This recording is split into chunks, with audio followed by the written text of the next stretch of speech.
Добрый день. Меня зовут Борис Давиденко.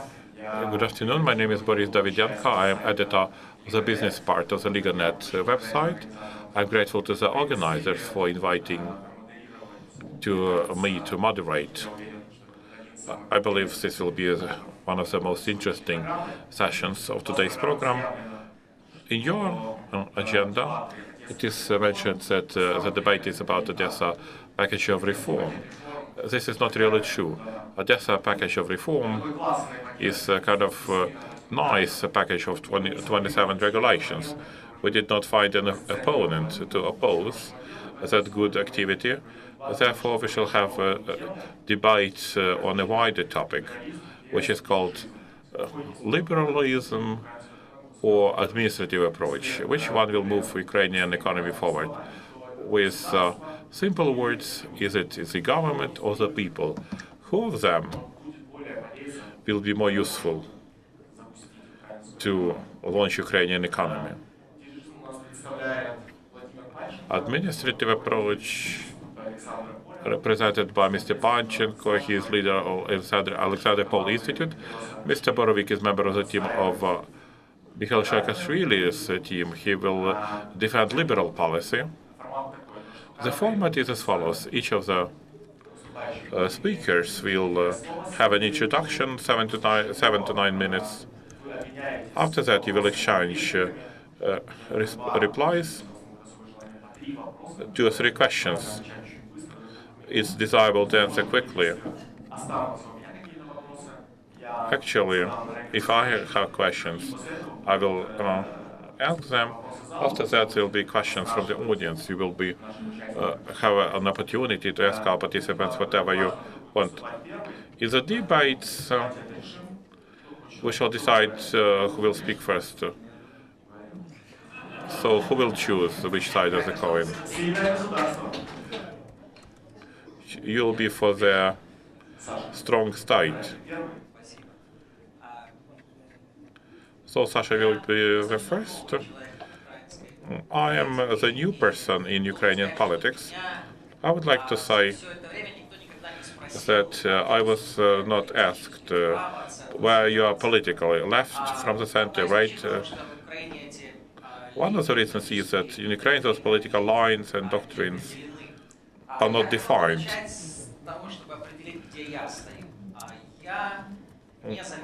I would like to decide where I am. I'm independent. I don't belong to any of the political parties. The only political loyalty I have is to the team of Mikhail Saakashvili I currently stay with.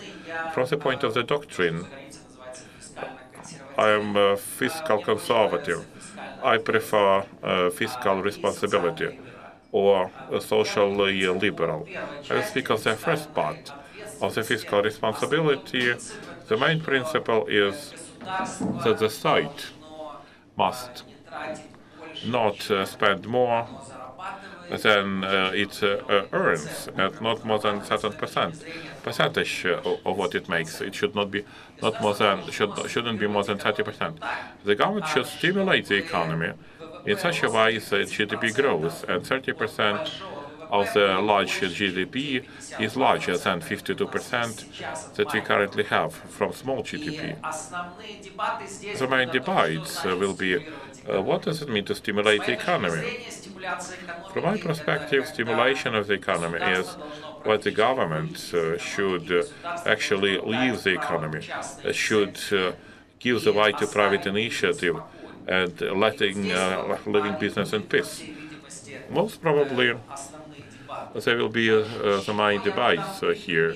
I will quote 3 examples I will refer to when I try to convince you and my opponents.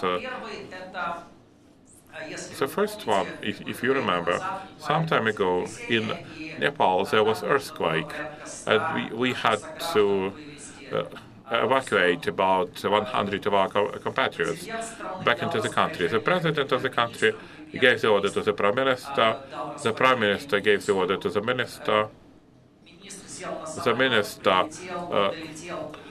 caught the plane, went by plane to India. He did not have spare parts for the airplane. Then they telephoned Kiev, the wrong spare part was sent, telephoned once again, the right spare part was sent, and finally 100 plus compatriots were taken back to Ukraine. In that case, it was a state enterprise when the president was the president, prime minister was CEO, the minister who went there and was ordering the spare part was chief operations officer. Such companies are 3,500. Each of them operates in a similar way.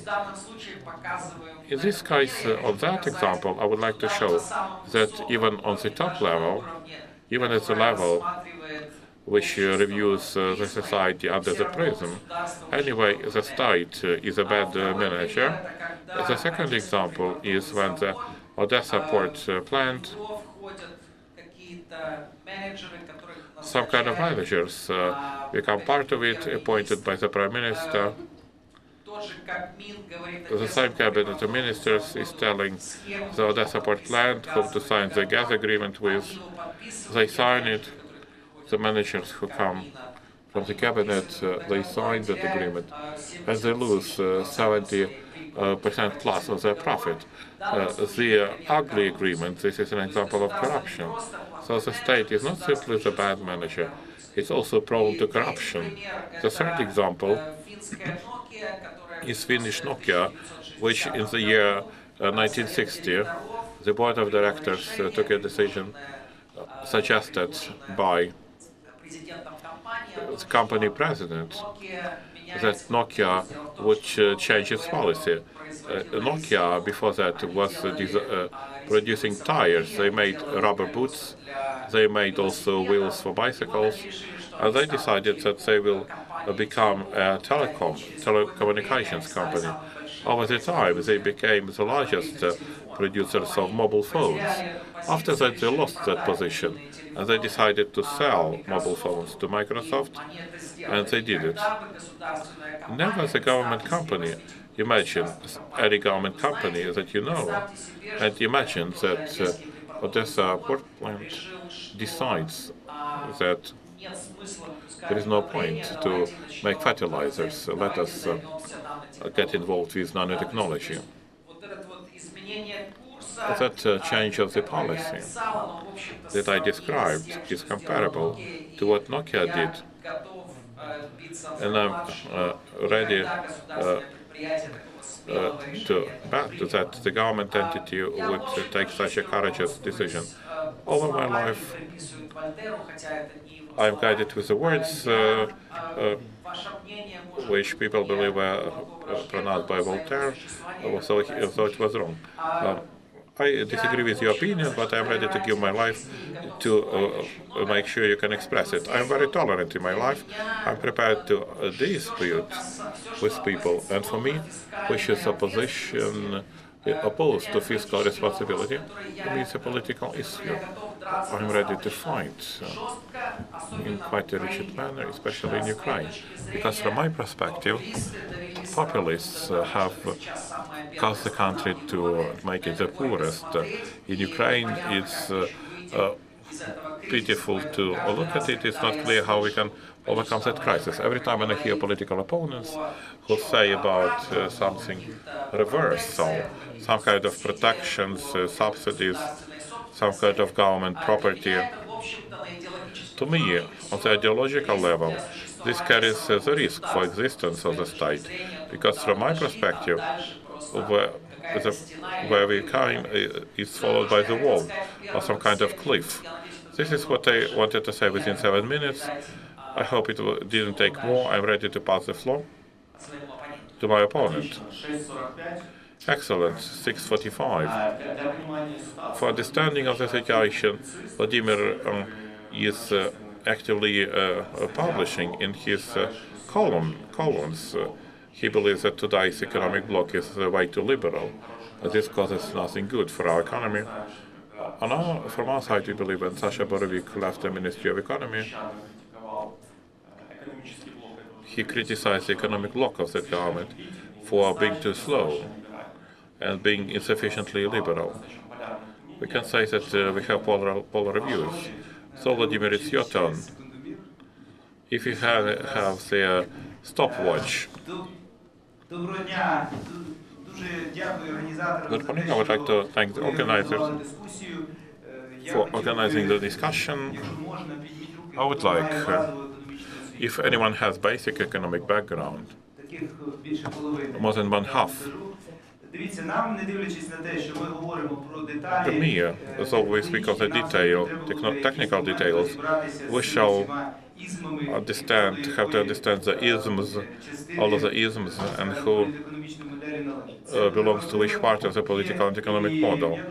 This is very important. I have very good attitude to Alexandr, however, I have bad attitude to his ideas, as ideas that they implement.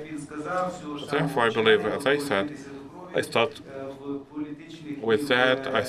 I'm ready to fight in the political and economic discussions in order to break their ability to implement their plans in Ukraine. Indeed, this is true.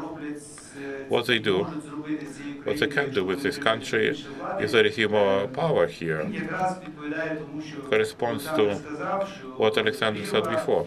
That's the cliff they push our country towards. I'm grateful to the organizers for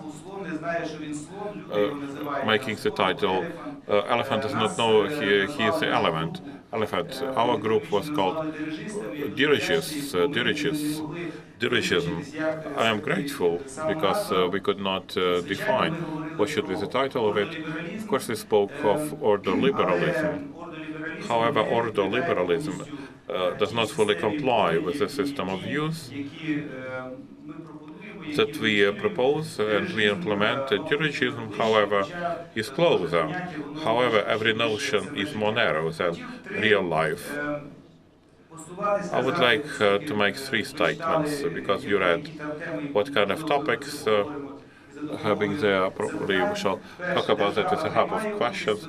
First, the government participates in the economic process, or it does not.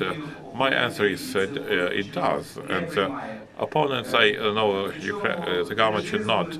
Dirigism, the director does not play for the violin or piano players. The director, the conductor, just conducts. So, asking the question whether the people or the state, it's never black and white.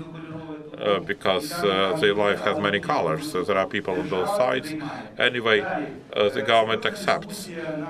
A serious discussion on political and economic level, also with Abramovich as his advisor Miklos. I will discuss him in the future. Can we define the winners? Libertarians say it's not possible. We say it is possible, and we. But when we talk about winners, this rhetoric leads to the fact that defining priorities means defining winners. No, the winner will be shown in real fight in market economy, but the priorities should be identified. And this is where we differ.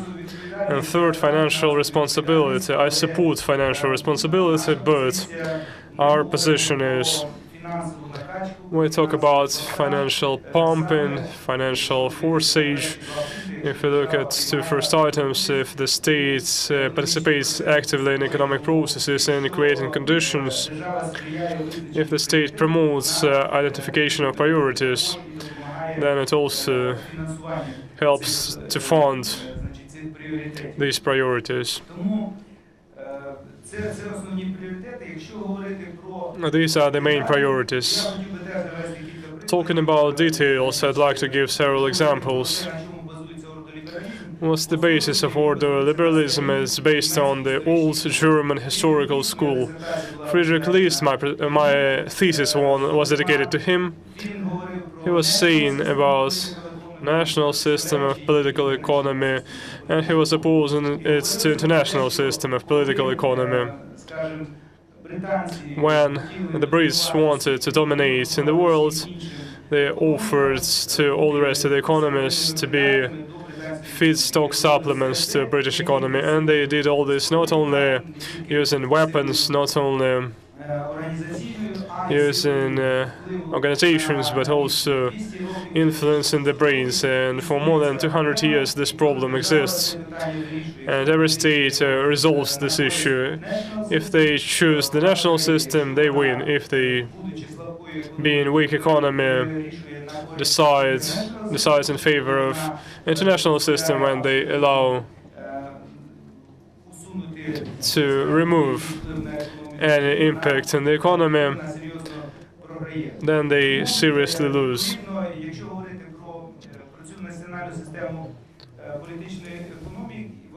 Discussing the national system of political economy, it envisages that inside the country there should be the strategy developed for the country.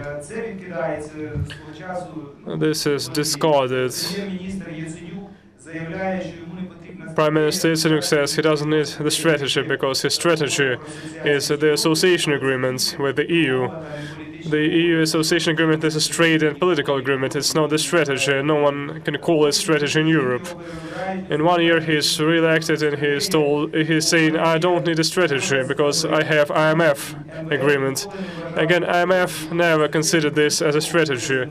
Moreover, IMF agreement is written by the national government as the proposal to IMF to promote in some issues. This is the indicator that if the national government and the population and the business has no strategy, doesn't develop it and doesn't implement it, they lose. And the advisors like Ivan Miklos and Alexandr is a great supporter of him. They are very harmful for Ukraine. In their country, they put in place one strategy. In our country, they put in place another strategy. Just for your information, this is OSD materials. You can read it in English on what Miklos did in Slovakia. He involved Anchor Invest in the form of Kia Motors for 1 billion euros. And this led to multiplier effects, attraction of 5 billion euros to automotive sector of Slovakia. And the last information, Jaguar will assemble 500,000 units in Slovakia. In Slovakia, there is luxury problem. They don't have enough qualified staff. The business is developing so strongly after what Miklos done 10 years ago. What he did, it was small town of Žilina compared to our 1 million population cities. It was only 100,000 city population, 100,000. And he promoted as the Minister of Finance to build several schools, professional schools and secondary schools with education in English.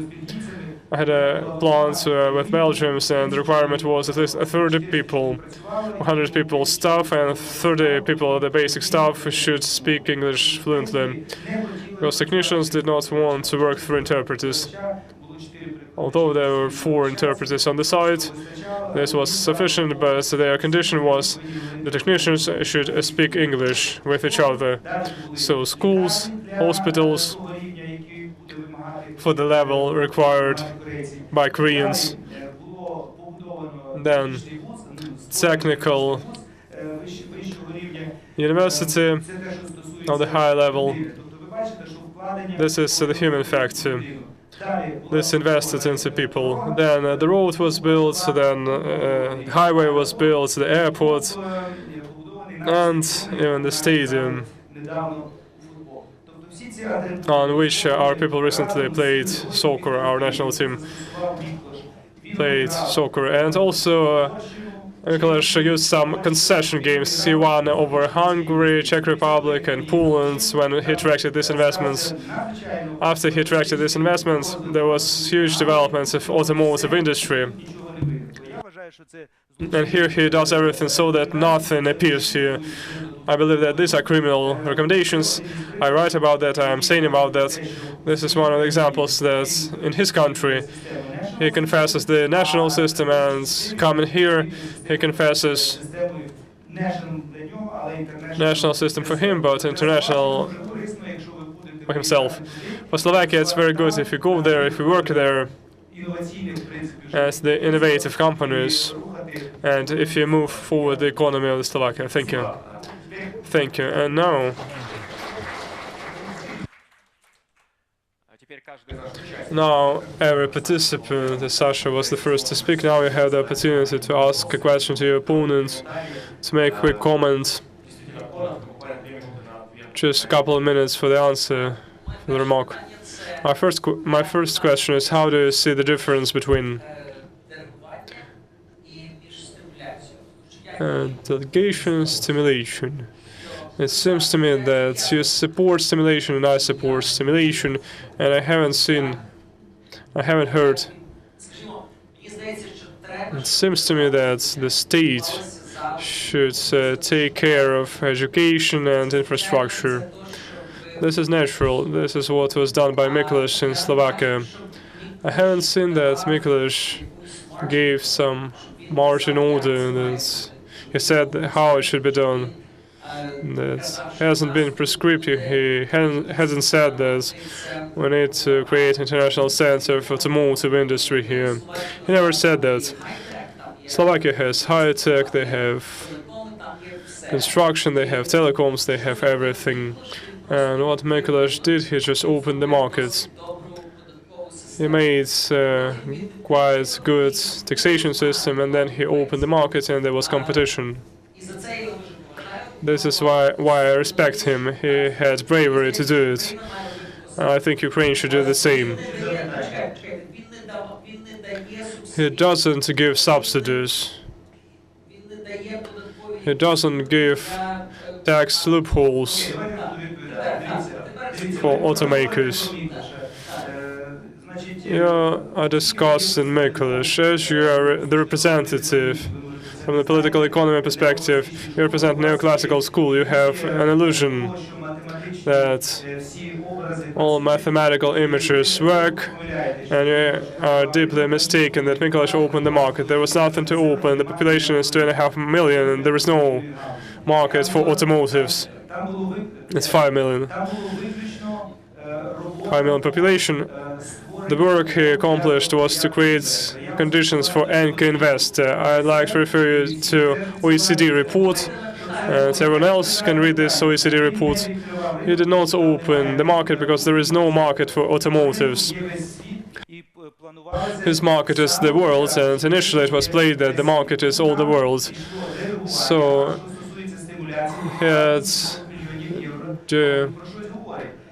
he had direction and the investment. This amount says something. This was the basis because Kia Motor Center, the Czech Republic was there, but they left the distance. Then Hungary left the distance and they invested 300 million euros. And then Poland left the distance. The Poles wrote the complaint that you cannot play like that in international relationships. The Polish and Slovakian officials went to Seoul, Korea. They spent 1 week there and they signed the agreements that even if Kia Motors doesn't go to Slovakia, if there will be no penalties, all the infrastructure will be preserved, even if Kia Motors does not arrive. And then the Poles say, we don't play like that, and they lost. This was a very serious game. And I would recommend our government to play the same game. Of course, you can lose. You can do something which is inefficient. But it was a very serious game in which Mikuláš won. So I say that, in fact, it was not what you say. Also, in your approaches to stimulation,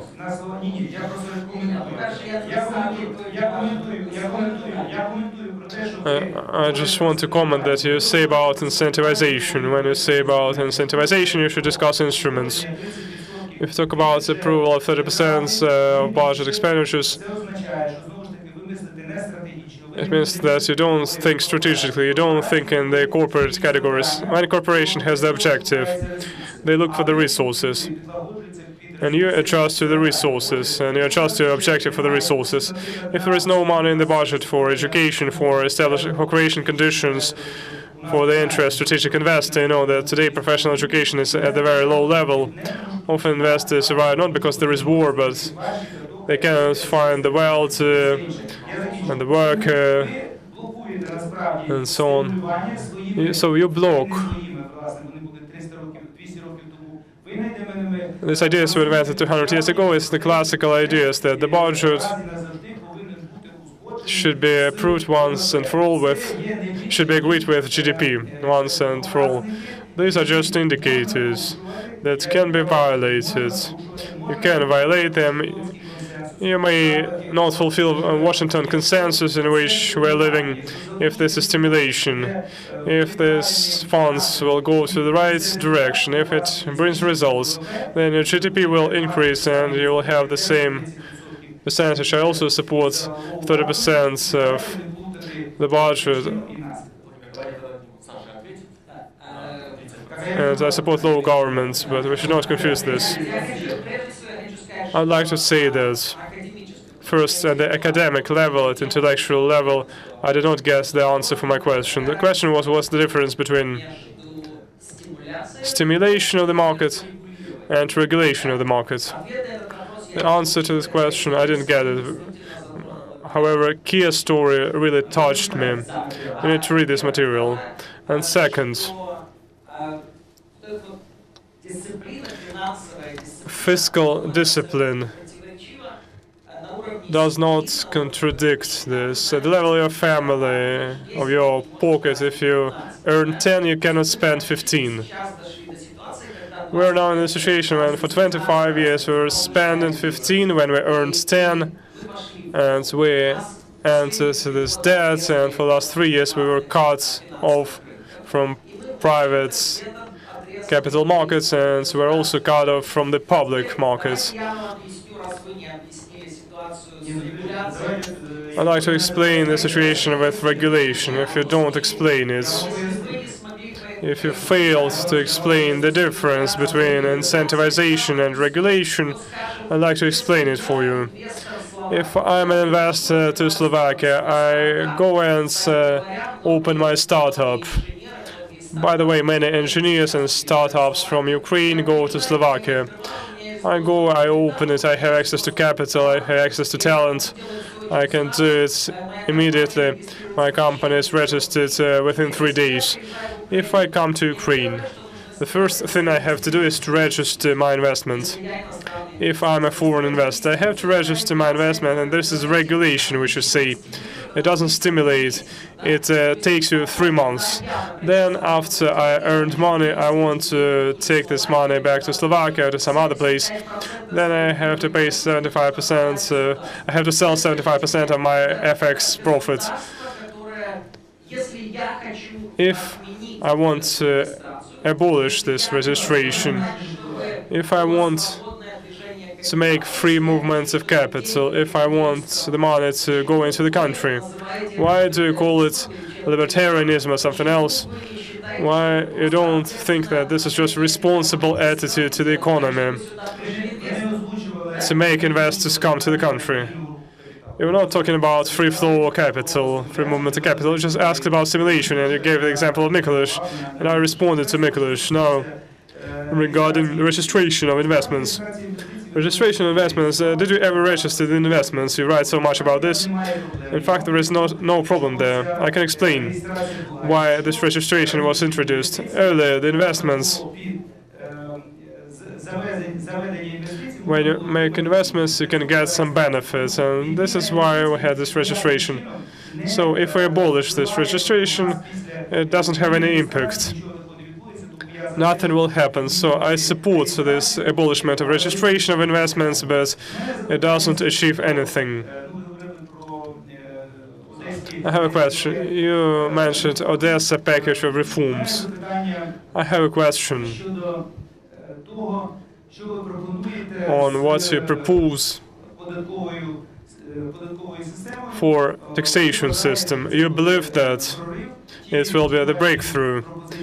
Your proposals on taxation. I'd like to hear your attitude. Usually, the reduction of tax rates that are offered, for example, Yužanina draft, which makes the loophole in the budget of more than 100 billion, doesn't it lead to a reduction of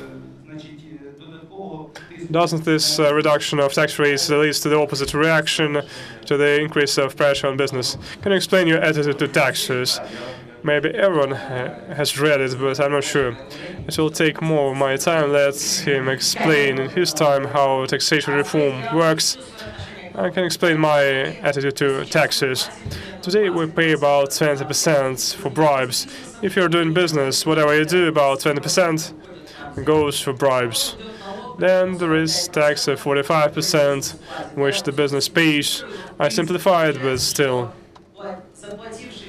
After you pay 65% from your profit, the businessman doesn't get the advantages that the state, not the advantages, but some benefits that the state should give them in the form of goods, roads, safe streets, city lighting, militia, police, education for children, and so on. Now the state needs new social contracts when new politicians will arrive and they will tell to business people, look, those 20% that you used to pay as the bribe, pay them to the state, and the state will give you the promise that there will be no corruption, the state staff will be limited, bureaucracy will be limited, will provide a minimal package of assistance and security, and will give you the right to make money so that you can do it. You will become more rich, and using this 20% that you pay, we will be in charge and will take responsibility over unprotected people like retirees, young people, a small portion, but having stimulated the responsibility in the state, we would like to stimulate the responsibility, the responsible behavior of individuals, so that people in the state, if they make money, if they make 10, they should not spend 15. This is the basic principle of how I look at taxes. You have to have political courage. IMF and Georgia and Estonia and Slovakia were opposed to this reform. They were afraid that these nations will not be able to make this money, to earn these revenues. The politicians had to produce new social contracts, and now the incumbent government is not capable to sign this social contract. Yatsenyuk, being the politician with 1% of support by the population, will never be able to go and to sell new social contracts to his nation. It should be only the politician who has popularity among people, who is believed, who is trusted. I believe that tax reform should be in place. It should be based on these principles, and it should be brought forth by people who have trust, who are not corrupt, and those 20% that will be paid, it will go for the right business, and you will not have to pay 20% more for corruption. Vladimir, what's your vision of tax reform? First, people who represent neoclassical approach destroy analytical structures existing in the state. They believe that the business can do it, but in every developed state there is the settlement instrument. I can tell you the sad thing. Anyone, including Alexandr, Zhanin, and Minister of Finance, Makeyev and Yaresko, no one has the tool to calculate the consequences of impacts of increase or decrease of taxes on the economy. This tool is not available. It's a great problem, so all the proposals that are submitted on tax rate reduction, they are irresponsible. No one calculates. If we reduce the tax rates, when will the business go out from the shadow? Our calculations in 2013, we believe that if we decrease the payroll taxes, then the unshadowing is on the year 3 only.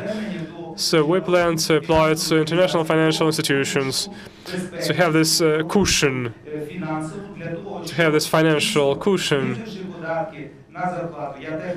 When we reduce this payroll taxes, I also support that, by the way, so that we can survive for these 2 years with minimal budget that we have. So I support responsibility and I support the absence of populism.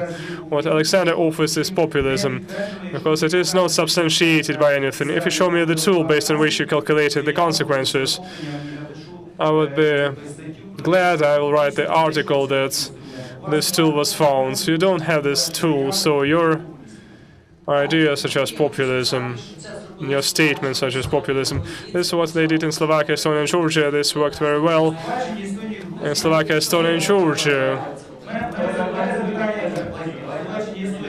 In Slovakia, Estonia, and Georgia, they have normal European taxes. They have no reduction of taxes, which are radical. In Slovakia, it was 17%, and 20% was in Estonia, and 20% in Georgia. And every year, they decreased the tax rate to 17%.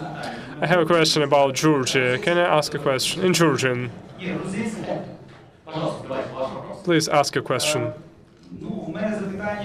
I have a question to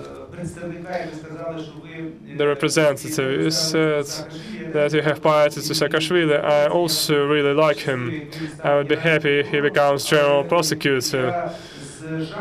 But I'm terrified if he becomes someone in the economic bloc. Georgian experience demonstrated that their reform led to the fact that 60% of population is below the economic activity. People have no opportunity to participate in economic activity. They were deprived of this opportunity. Why? Because, as a matter of fact, they have no sectors in which people can work, so it's primitive. I have a question to you. Do you really believe that the absence of choice, of priorities,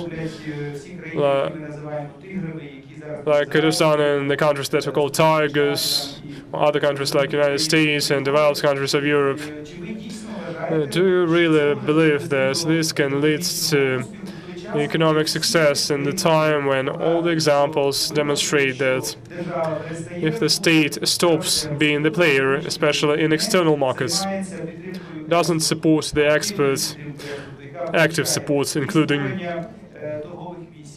creating trade missions, investments of experts, nature, leasing, and a number of other instruments.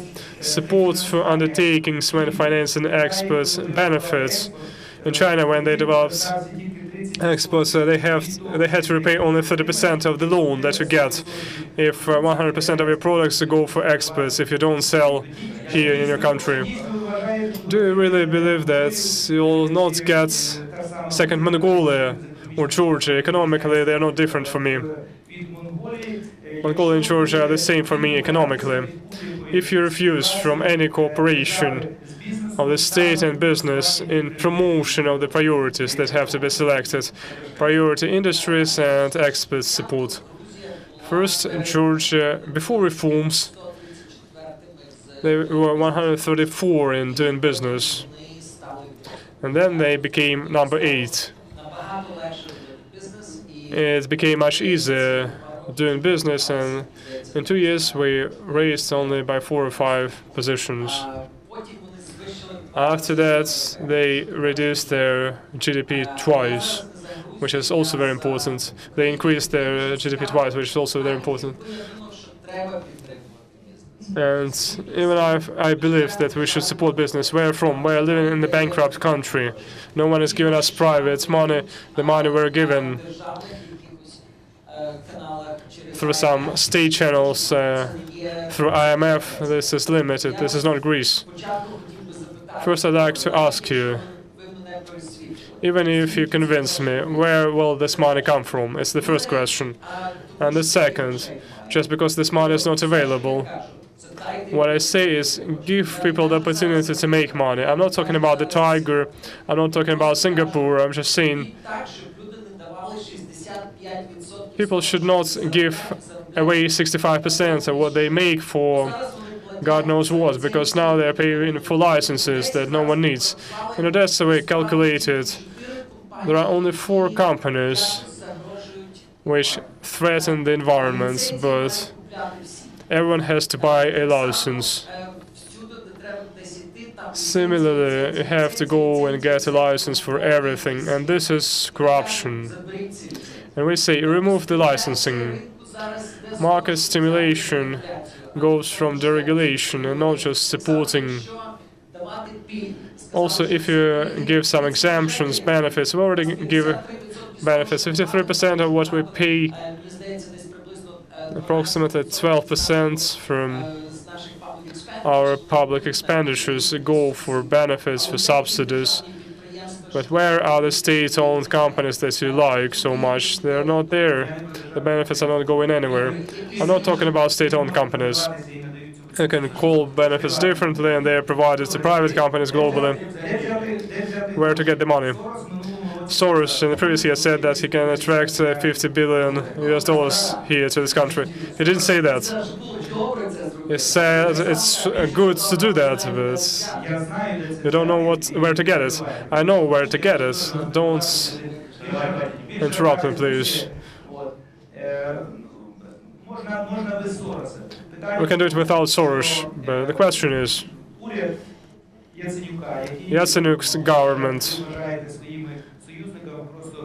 which you believe are your allies from the point of political economy, they are allies, but they allow to steal money.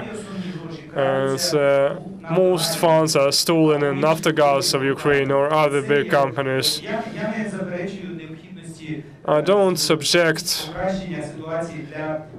against improving the situation for SMEs in terms of licensing. Only one certificate in agrarian sector.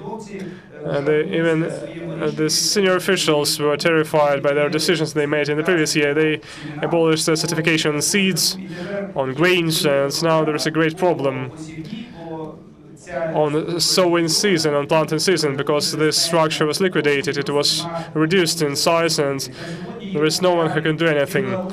Today, the Belarus products are popular, and I'm very angry about that, because they have the quality mark of the Soviet Union. This is internal reaction of people. When any opportunities of quality control were cancelled, and now people are looking for that quality control, and they talk to each other, will buy some archaic, stupid Soviet quality, which was not there. I remember that quality, it was not there, but people have this fear that there is no control. You can take money when you have a plan. Any businessman, I spent more than 15 years in business, and the problem of business and the state is not that you don't have money, but because you don't have ideas and you don't have strategies and plans for that idea. In the state of Ukraine, we have thieves in power all the time. It's one of the problems. And second problem, which is as important, is the absence of strategy and plan. When you apply it to international financial institutions, I did professionally, including on the European money, and we analyzed this. There is no plan. This is why they draw up the plan themselves. They say, according to the trends, this is how World Bank finances. According to the trends, you have to do energy saving. This is true. We don't need to consume so much energy. It should be 4 times less. And you have agricultural sector, and you need infrastructure. As experts, as governmental officials, they are thieves. They don't give our international partners the chance to fund any project. There is money available. You need to think as a corporation. The state, in terms of finance, is no different from corporation or from any project which is financed. First, you have an idea, then the strategy, then you look for the resources. You have it in the reverse direction. No successful business can be built in this way in which you try to build it. You say, I don't have resources, okay, then I cannot build anything. If I thought like this, I would not be able to build anything. Businessmen say, I have an idea, I have a strategy, I go to the bank and get a loan. Let's talk about the ideas, the economic strategy of Ukraine. A question to both participants. Economic strategy, is it necessary? If yes, what kind of strategy? More specific, you may interrupt me. I am getting excited. Some priority directions I would like to find out. What are the priority directions here? Recognize there must be priority sectors. Are there any priority sectors? Let us have a look. Production of fertilizers or production of ore. If you say it's construction of aircraft, can we compete with Boeing from tomorrow? About the economic strategy, I would like to view that as previously as the city of Palo Alto in the center of Silicon Valley. If you may know, 25 years ago, Palo Alto was a major city for crime and murder per capita. And Palo Alto city decided to change that. They never said they want to become a computer capital, or they would like to become the center of internet, or that they want to make nanotechnology or the life science technology. Instead, they said, well, we have Stanford University, let us make conditions to make sure the graduates do not leave. Let us make it in such a way that here there is free movement of capital, that everything becomes easy with money. Let us make a train line from Palo Alto to Frisco. Let us restore Spanish missions, architectural monuments, and so on. In 25 years, Palo Alto became what it really is. This is California. If it were the country, it would be seventh in the G7s. To me, this is a principle of how the reasonable government must stimulate economics. It never gave any kind of order where the economy should move to. They never said that computer is our priority objective. In the year 2000, in 2001, when internet bubble burst, government of California and Palo Alto never said that they have to rebuild that. People were fired, then they came to another industry, the same city of Palo Alto. To me, there is an importance of the strategy, a set of the principles. The government, in this case the local government, with support of the central government, have applied for the industry to develop. By my opinion, what is promoted by my opponent, that the government should have decided that computer is our future, and then would be hitting one point, stimulating computers. From my perspective, should always be on the account of something else. Never some other industry would rise, because that one was overstimulated. Secondly, I don't believe that spending some time in Ukrainian state, Ukrainian state, absolutely, I did not believe in the ability or capacity of our country intellectually to take out of the government out of any crisis, because there is no intellectual force. There is no muscles, no ideology, no intellect. And here I say, let us clean up the way, and let us make money, and let us create a government anew, so that we can make it reasonable, rather than we are trying to make it a stimulant. Economic strategy of Ukraine. First, I would like to say that my opponent is involved in populism. He is speaking the bright phrases, never confirming that. He says it will be very good and it will be even better.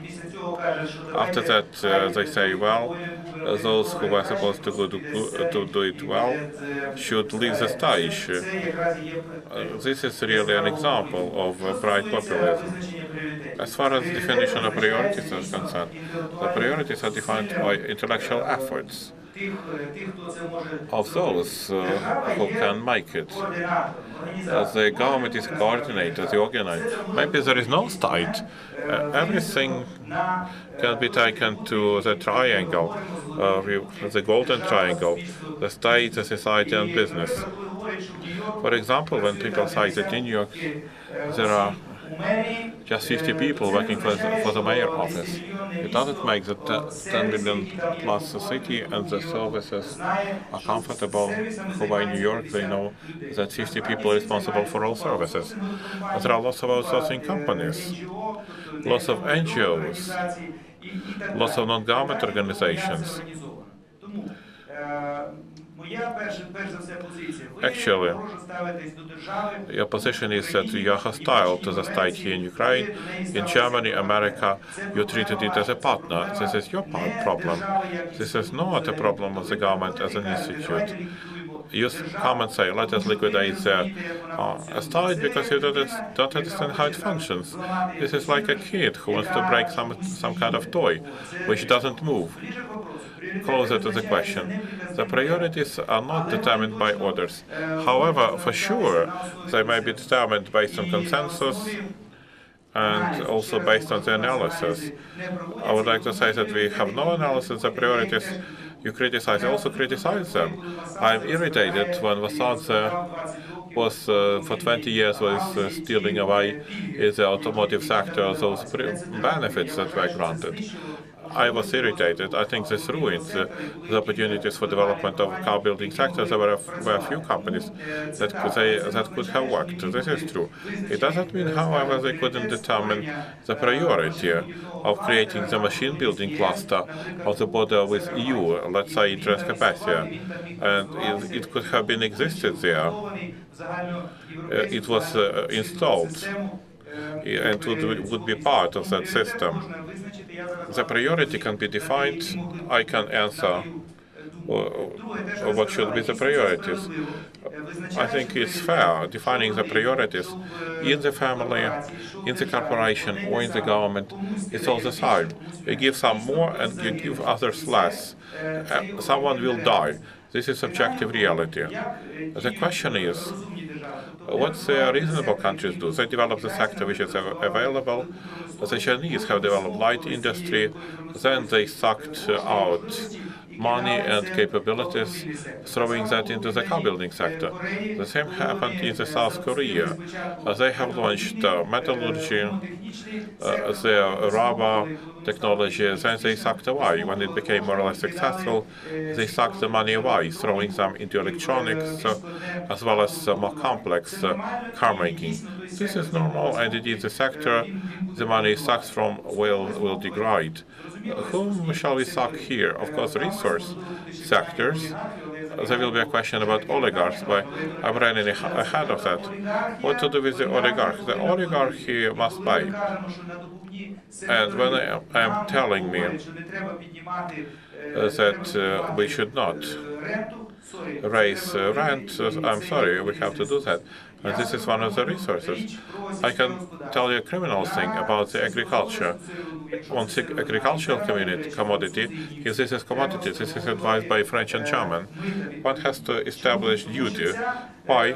Because that fertile soil is operated mercilessly. They receive undeserved rent, not because they have invested money for its quality, just because it was received free of charge. That's a second sector that must be charged. We can discuss it further. Now about whom should we give? You mentioned it can be aviation sector, whether we can compete against Boeing. We cannot compete, this is objective reality, but we can build ourselves into strategic chains with other companies and finding a consent with those companies. It's possible, whether this is Boeing or Airbus, or maybe those will be those who did not make aircraft, like Brazilians or Canadians. Maybe we can with them because they're smarter and we are more stupid. This is a separate question. Indeed, we can determine, this is my belief and of that group that I represent,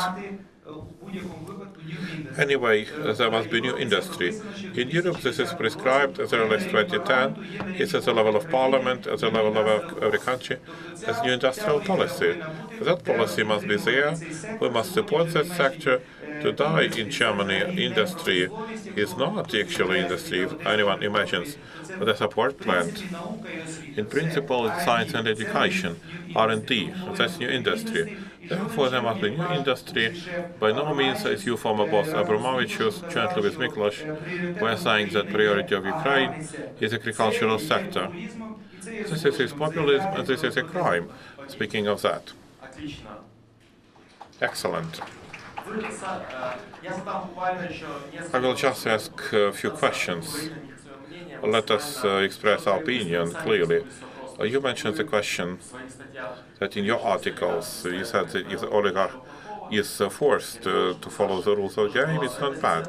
Sasha also had position about it. The major finance and industrial groups are oligarchy. What to do with them? From my perspective, if there are obvious factors of breaking the law by them, they must be punished. However, they should not make any selective war. If someone is chosen as an oligarch and the others are kept intact, for me it makes no point. What makes a point to me? When everything what happens, we speak of privatization and we speak of public procurement, or the other things, it must be transparent. And it also must be absolutely honest. What do I mean? We privatized Odessa port land. The cabinet of ministers declares that the tender will be for 3 months. In 3 months, no serious corporation can make due diligence and they cannot make financial analysis. They can pass it through their board of directors. Accordingly, serious corporations will never be able to participate in that game. Accordingly, the oligarchs will go there who don't count their money and who don't have their corporate boards and so on. On the other hand, if you open it for 6 months, accordingly, if you also say that those who come to the port plant must bring their know-how and they must make certain investment, must open up new markets, and so on. Therefore, it's not for the oligarchs to come. The example of Georgia demonstrates that never they had the barrier where they would say, well, the oligarchs cannot enter here, because such barriers normally don't work. As soon as you open up and do everything transparently, the oligarchs do not go themselves, because they don't know how to work in the new schemes. And simply they begin to lose that game. The result, if you look into privatization in the Eastern Europe, Czech Republic, when they privatized the Skoda, Volkswagen came rather than oligarchs. They privatized Czech Telecom, there was Swiss Telecom, and Dutch Telecom rather than oligarchs, because they did it transparently. And we hope that Odessa port plant will demonstrate how to do it in such a way that oligarchs will just die out as dinosaurs, as species who do not fit for new capitalism where everything is transparent and honest.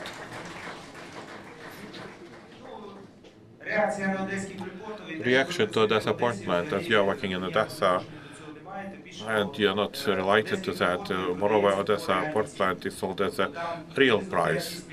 It's about 5 to 6 billion. This is 5-year EBITDA of that plant. I'm in favor of selling it for this kind of money, whether it's paid by oligarch or by strategic investor. I'm in favor of it if there is such a price. It's a nice idea. Concerning of what to do with oligarchs, as I say in Odessa, there are some nuances. Indeed, I fully agree with you that one cannot chase witches, because talking to the international investors and venture capitalists, they are afraid of any mentioning of chasing after witches, even if it is fair. If it is fair, it has a very negative result. However, setting them away from budget funds, the oligarchs must be deprived of the opportunity of being oligarchs. There are examples. Americans advise of what? As I say, there was a period when President Roosevelt pushed away from the governance, from the opportunity to influence the budget, and from the opportunity to take more than they could, but he did not take away the money. So even if those money was going in the criminal way. Therefore, first, the oligarchs should be deprived of the opportunity to influence political governance. Secondly, they should be deprived of the opportunity of access, as we see. Who will now answer for raising the tariff 7 times, and here all of them are pumped into Naftogaz where they are stolen. What kind of oligarch? I would like to see that oligarch. I don't see him, apparently. With Ukernafta, we can see the oligarch. In those issues, we cannot see the one. The third question, there are specificities. In Korea, Japan, the oligarchs were turned into centers of clusters. I have studied that question, even by the example of Quorum Group, which belongs to Akhmetov. In principle, if there is no war, there was no war. If he would not be involved in those things he is accused of, it's quite possible that on the basis of some group, again, depriving them of political influence and being able to stock the funds in the economic terms to build clusters based on them, because the global competition involves that a country, even such a big as Ukraine, is a small unit in the global competition. Therefore, on purpose, Koreans, Japanese support major corporations for them to attack, to conquer external markets, foreign markets. I believe that the degree of our debates declined. Maybe we should give the questions to the audience. I hope there can be some accurate questions. Before doing that, I would like to raise the degree, because the opponent did not know what he is talking about, speaking of Odessa port plant. There is no price. You say 5 to 6 billion. There is no price. It will be an auction. That's the first thing. I said, if it is at least 5 to 6, this is 5-year EBITDA, and it also means that one can talk about it. 5 to 6 billion, you can continue watching your dreams, because nobody will pay that much for Odessa port plant, because it has heavy debts. Questions from the audience?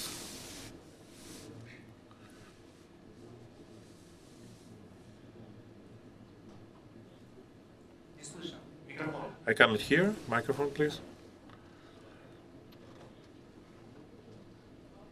No input.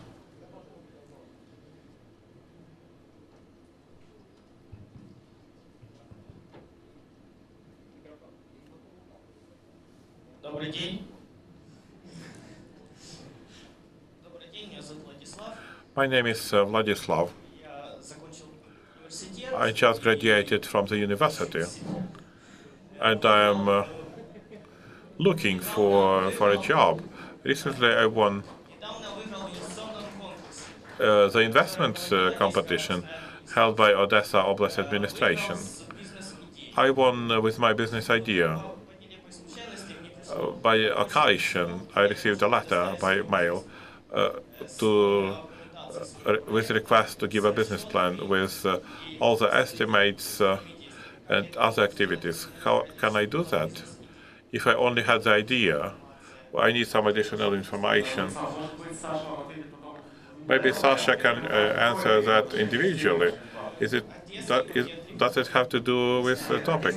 Odessa package of reform. Odessa package of reform is of the national level, not the Odessa level. Maybe you can talk personally later on. Thank you for the debate. It is really interesting. Floromachuk from Belarus. Minsk, of course, I would not advise you to use government certificates, which is supposed to be different. There are otherwise two critical issues about the liberal position, and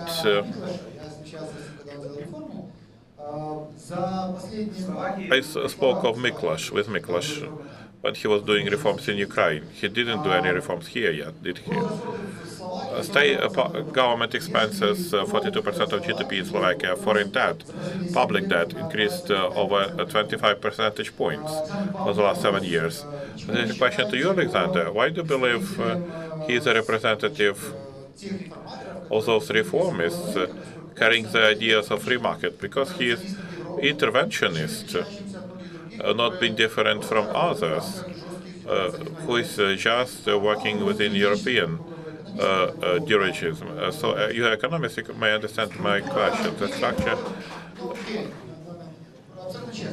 This is all very honest. In capital theory, Austrian school, there is a notion of death of capital and cost of the improper investment decisions. What kind of indicators do you use to calculate opportunity cost or capital death? And how you can distribute the costs of mistakes in the process of finding a champions? Thank you for this question. I would like to avoid making any definitions about Miklos or myself, who is a liberal, who is in favor of free market. In the beginning, I said that I'm in favor of fiscal discipline. I didn't say. I said, well, I am social liberal. However, I'm in favor of fiscal responsibility. What Miklos did, he held very successful reforms. He introduced a package of reform to develop, to stimulate economic development. When he began doing that, Slovakia was called black hole of Europe. It was absolute corruption. It was over-regulation.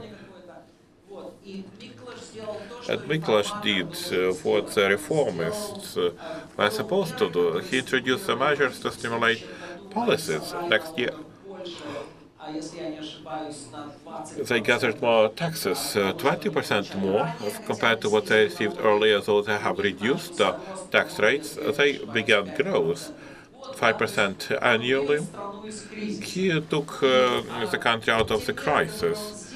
The measures he took was a package of measures. It doesn't mean, however, we should fully imitate what they did. We are now the black hole of Europe, and we have to finish with corruption. Finish of corruption, and we need to start economic growth. I'm not naming myself liberal over someone. I am thinking, how should I stimulate the market? I'm grateful to my destiny that I could live in Odessa, living the central government, because I saw how normal people are living. In Kiev, everything is perceived differently, but the normal people, they cannot make money. They suffocate due to corruption, cartels, and all that is only possible because the rules were written for them. As they defend those rules as a system, with the help of same system, police, prosecutor office, security service, everything we suggest, so that's a package of reform, is doctrinally, by doctrine, this is what we suggest, is to free business from the burden of regulations and give people an opportunity to start making money. Because those 45% that we now take as a government into the tax, we are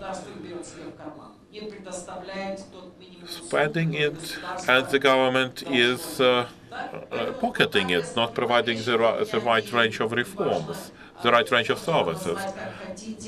Those things, whatever you name them, Miklos held very good reforms. I would like to achieve the same effect, not necessarily repeating everything what he did. However, a lot of things from what he did, he just enabled the people to work, to make money, and he made the government smaller. We have a format of the debate, therefore our participants must answer the same questions. So, Vladimir, maybe you can also talk to the colleague on such a specialized issue later, now if you are willing to make a comment. To keep this question, you say what is responsibility and how to measure mistakes in choosing priorities. I simply would like to say that we are in a situation and any decline of the level of costs will be good. Why? Because today the level of cost is 100%. Everything invested, I agree with Alexandr, everything invested by the state in the so-called priorities, 100% is inefficient. Why? Because the government does not work with business plans. The colleague, I'm surprised of how you can ask the questions to serious people. You have the idea and you would like to receive the money for it. This is what I mentioned. The role of the state can be interesting. In the beginning of 1990s, the entire country was like that. The entire country was saying, I have the idea, and they had no idea of business plans. What the government did under the guidance of Europe, EBRD came here and they funded business plans. I recommend you to find projects from small and medium business where for the money of European technical assistance, they will make you a business plan, because I'm sure you have a brilliant idea, spending $2,000 or $3,000, and then you can refer to Alexandr and the administration with some normal projects rather than naive questions. I would like to say that whatever is less than 100% is good. However, I am assessing the opportunity of loss of 30%. It will be a healthy project, however, not fully venture business. Austrians advise to guide themselves on 30% of loss while choosing priorities.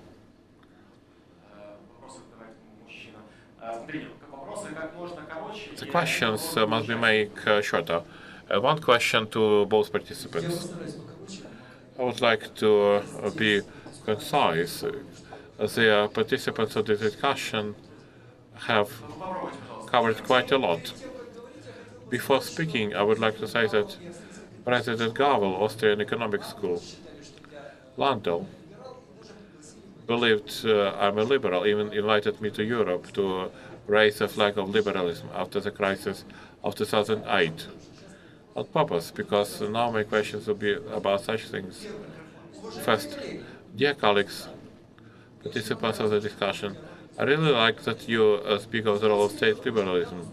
Are you confident that under modern conditions, a very important system belongs to systemic macroeconomic environment, where the role of interest rates and exchange rates plays a great role. So for the role and significance of the central bank, the government, systemic macroeconomic environment have very big significance. I didn't hear from anyone except for Panchenko just two elements from that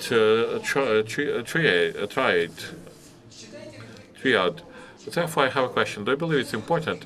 Secondly, if you say that role of Nokia, I can tell you with full responsibility that before Nokia became the leader in their country, Finland, there was a government council which determined who exactly from which companies will be more prepared to accept at that time is the beginning of mobile telephony. If you know that finally Nokia lost because by creating maximum liberal relations within the corporation, even scientific units were independent financially. As a result, they have lost priorities, and they had to run away from that sector, which is a global leader, for the only reason to lose less of shareholder value. So what is your question? In this case, what is your attitude to the role of priorities? And the last but not least, I fully support what Panchenko said before. When Miklos came to power in Ukraine, we formed macroeconomic opposition that was involved in predictions. Nowadays, Miklos, Lena Bilan, Dragon Capital came to the Ministry of Economy. They liquidated the consensus seminar on the prediction. Are you aware of that? Is it a question? I have a quick answer. First question is yes. Second, no. Third, no. Thank you. I have more expanded question. Here there is also there is Mr. Larionov. I talked to him in Washington that whether we can allow dollarization. He said yes. My position is that the money and the conditions of Washington consensus that we cannot cancel and will fulfill it. There are two ways of getting cheap money. So for the people, for the public, to feel it nicer, not to discuss in specialized language. Yes, indeed. In our country, there is no money. We cannot start a business, not because there are no ideas. So this is also missing, not because there are no business plan. If two conditions are fulfilled, there is no money. The lending rate is 35%, and you can borrow 100,000 hryvnias, but this is not really money. The alternatives are dollarization of the economy, at least partial, like in the 1990s. Americans supported making US dollar denominated loans. There will be FX risks which should be hedged, and the business has to hedge it. And then export is connected. If you're an exporter, your risk hedging is simplified. It's the first and second way. Different institutions that Abramovich and Mikuláš are blocking. They agreed for industrial parks, but so far they're opposed to the Development Bank. The Development Bank may not fulfill the conditions of Washington Consensus, and they can make loans at cheaper rates. These are just two options. There are options of development and how to pump the economy with money. People don't have the opportunity to start their business because they cannot get any money. I started my business in the 1990s. I had nothing, but I had access to financing. I had loans, I had funds. Several other questions from the back rows, please.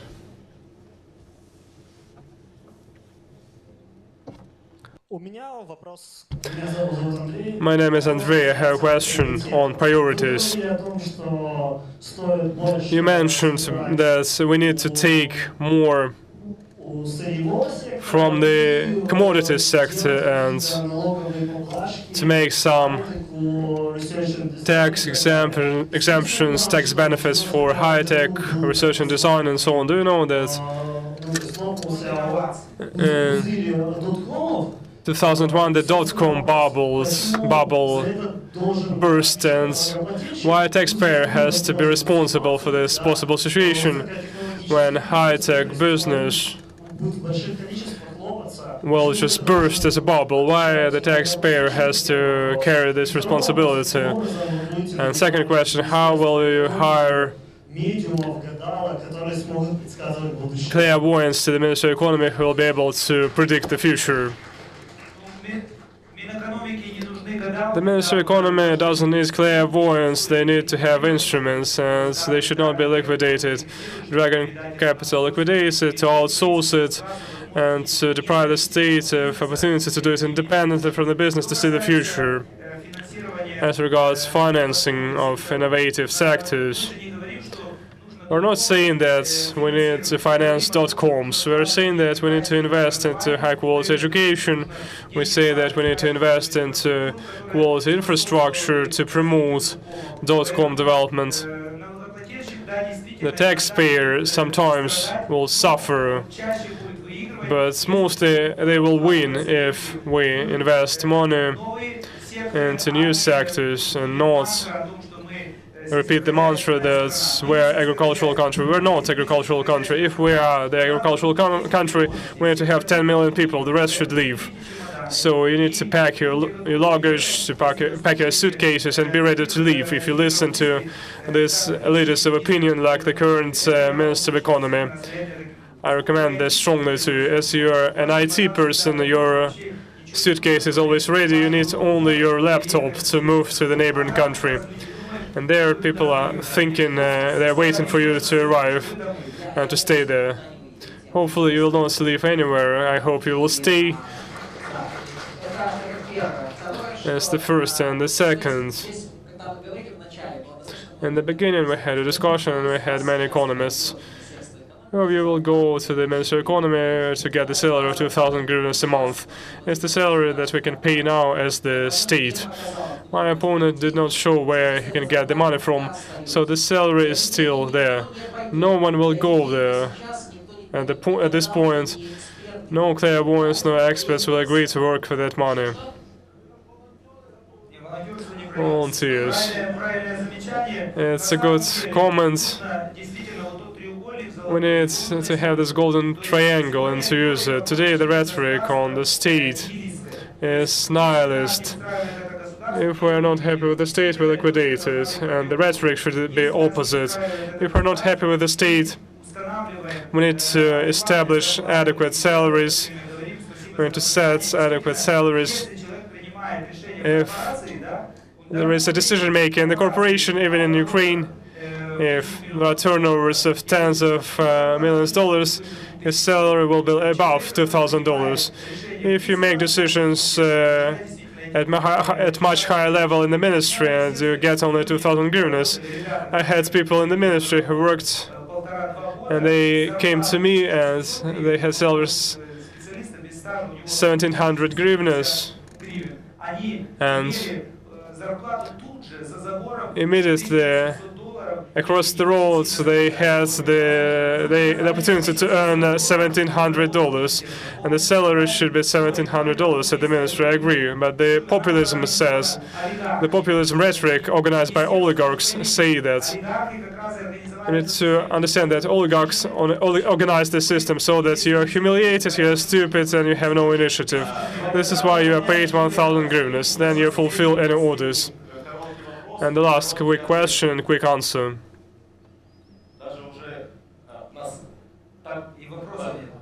We have no more questions. Please.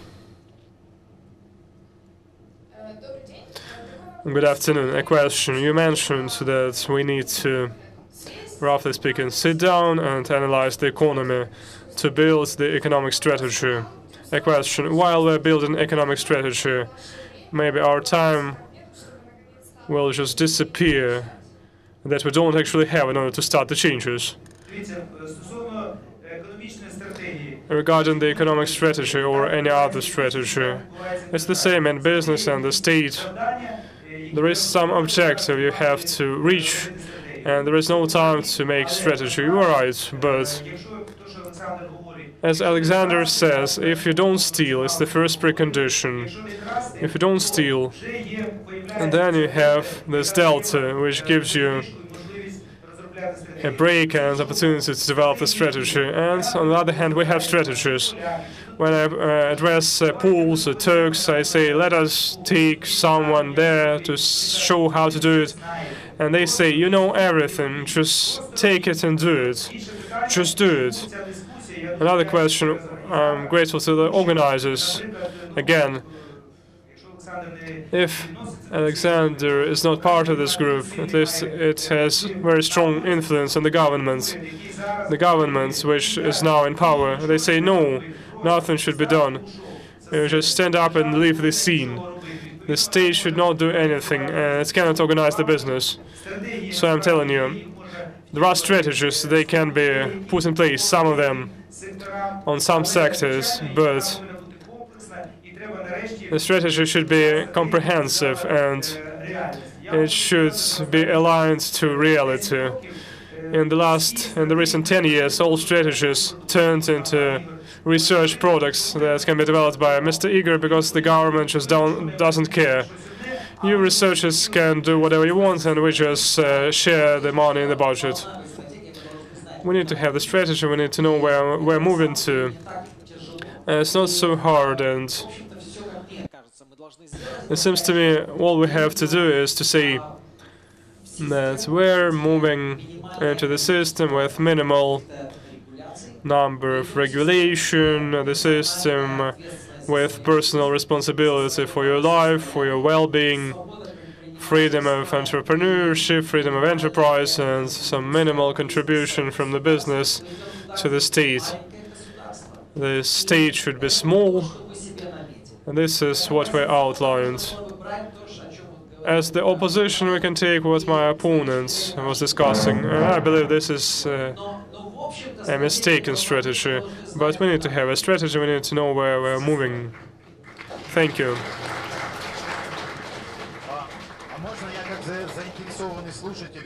As an interested listener, I'd like to thank